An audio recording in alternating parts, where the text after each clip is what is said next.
Welcome to Straylight by Native Instruments, a new instrument for cinematic soundscapes, transitions, and ambient tones. This video will take you through the instrument and will show you how the basics like loading a preset work, how macros are assigned, right through to diving into the engine's edit pages and seeing all the possibilities, from tweaking an existing preset to designing your own sound from scratch. We start with the performance view here, where we can see the overall structure of a Straylight preset. In the center of the interface, you can see the XY pad, which provides access to the main real-time control parameters. In addition to the XY pad, Straylight features 4 macro controls, which provide access to the most important parameters from a production context. For example, you can quickly set a high-pass filter or control the reverb amount to adapt the sound to your project without diving into the more detailed edit pages. On the top left, the currently loaded preset name is displayed. Top-level presets are called snapshots in Straylight. A click on the name takes you to the snapshot browser, where you can select from over 380 presets, which are organized by tags, including your personal favorites list. If I select, for example, atmospheres and intensity control and specify that they have a hard character and are dramatic and ethereal, I get a result of 5 presets. I can audition them here in the browser or switch back to the previously selected page with a double click. These search filters remain active even in this other view, so I can still scroll through my filtered search result list here using the next and previous buttons. A Straylight sound usually consists of 2 layers. The granular engine is located on the left. The right side contains the accompanying sample layer. You can get a glimpse of what's going on in the snapshot from the 2 waveforms, showing you the loaded sounds and cursor positions. Above the waveforms, the top-level controls for each layer can be accessed. The selected sound source, layers activity, and volume can be set here.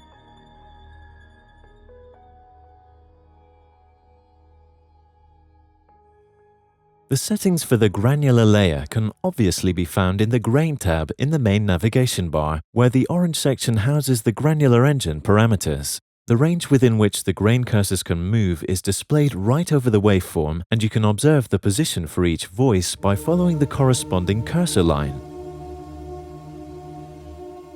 The range can be adjusted by dragging directly over the waveform or by using the knobs in the corresponding range area.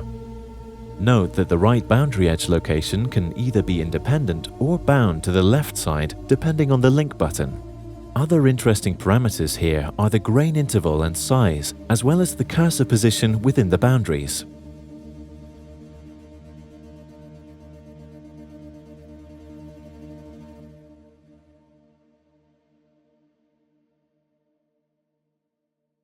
The scan knob lets you define automatic movement for the grain cursor.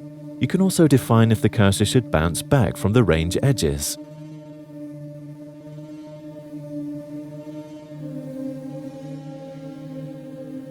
The randomness per grain, defined by the jitter and detune parameters, creates nicely animated textures when using many of the samples in the content.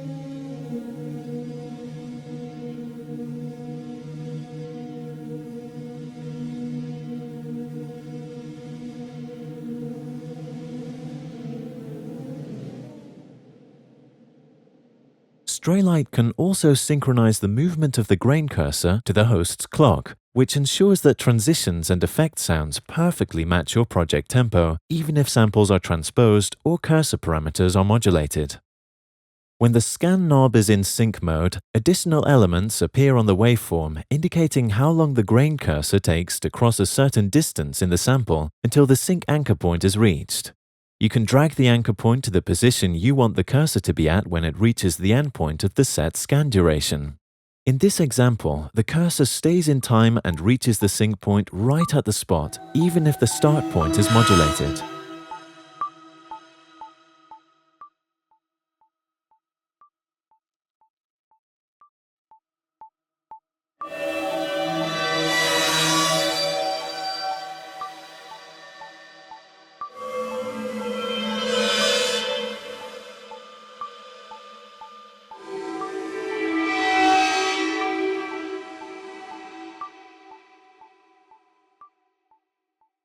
The Sample tab, accessed from the main navigation bar, hosts the settings for the sample layer, which should be seen as an accompanying part to the granular engine. The sample layer sources consist of sound effects like rain or boom noises and tonal multi-sample sources like flower pots, and can be fine-tuned with parameters such as pitch, sample start offset, and a multi-mode filter. Some sources such as effects or ambiances of the sample layer automatically play monophonically. They start with the first pressed note and sustain until the last note is released. The monophonic mode is indicated by a mono label in the top right corner of the sample display.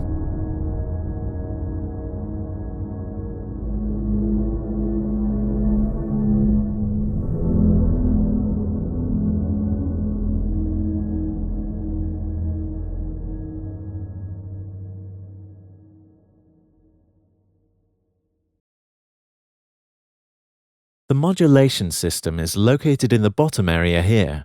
It contains 2 LFOs, 2 shapers, and a modulation matrix. Each knob features a modulation amount slider and a drop-down menu where you can select the modulation source for the corresponding parameter. In this example, the Y-axis affects the cursor position.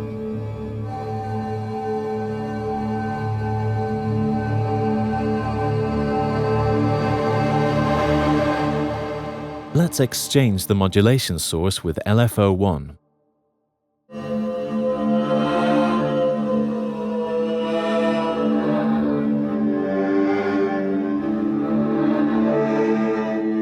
In case you need more control over a modulation signal, you can chain multiple modules together to create a tremolo effect controlled via the Y-axis, for instance.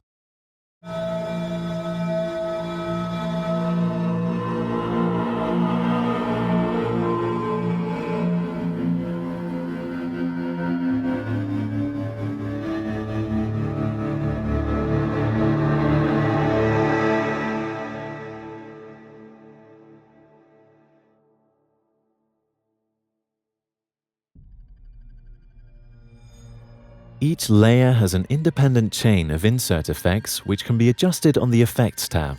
4 effect slots per chain are available, where you can plug in a wide variety of filters, overdrive, dynamic, and modulation effects. The replica delay can also be selected, which is a great inspiration for sound design when combined with the modulation possibilities. Different reverb engines can be loaded, as well as a set of matching cinematic impulse responses. Effect slots can be repositioned via drag and drop in case your patch needs a different processing order. The 3 most important parameters of each effect can be adjusted and modulated, while variations of the slot's effect type can be chosen from the drop-down menu. In addition to the layer insert effects, there is a separate tab accessed at the bottom of the GUI housing 2 send effects, delay and reverb. These operate in the same way as the insert effects, meaning that you select a preset, such as a bucket brigade delay, and then dial in your settings with 3 modulatable knobs. The send level controls for the grain and sample layers can be found to the left and right of this Send Effect tab.